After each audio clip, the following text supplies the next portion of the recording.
could this huge success be due to the fact that Beyonce's no promotion approach amounted to huge promotion once the album was released in a meta way? Oh my God, did you hear what she did?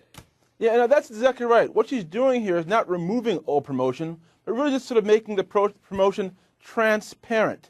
You know, within an hour of this, an hour or so of this album being released, I had in my inbox a message from her publicist saying Beyonce is taking her album straight to the people.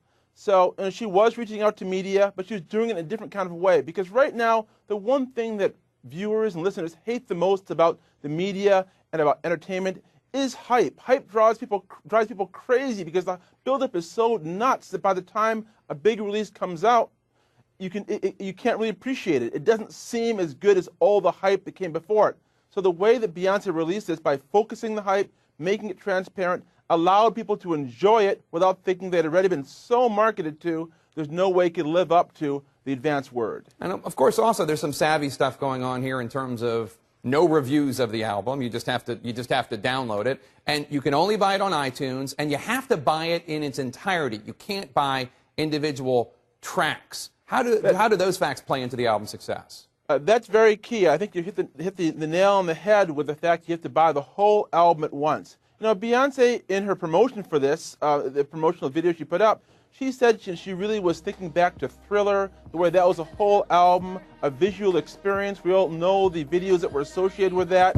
And so she wanted people to sort of accept her album as a package too, and see the 17 videos and 14 tracks associated with it all at once. It also forces you to buy it all at once. They won't release it a la carte until December 20th, and then you can buy the individual tracks. So now you got to buy the whole thing, deal with her as an artist. And we all know that in the music industry that true artists release whole albums. Dylan, Stevie Wonder, Bob Marley. But right now with iTunes, usually it's track by track, and it's hard to be a fully realized artist track by track. Beyonce is forcing people to accept her as an album artist and also forcing them to buy her whole album at once as well. Check out this interactive map that shows how news of Beyonce's album, the release, spread like wildfire on social media. I mean, it's amazing. Yeah, I think I'm right there in the center of New York City, the red hot center, probably tweeting it out to my friends. Going and saying, yeah, I see you right there. Could this be a sign that music fans are actually sick of the hype, as you say, or does this really just say much more about Beyonce as an established, powerful brand? Very quickly, if you could. It says something about Beyonce, because not many artists could pull this off. You know, maybe Eminem could pull this off, or Taylor Swift. You really have to have an established name. You have to be someone who can sell albums like this, to sell albums like the way Beyonce sold it with her seemingly hype-free promotion. But you really have to be an artist who's been hyped for years to sell albums like this. Very quickly, Christopher, is it good? Is it a good album?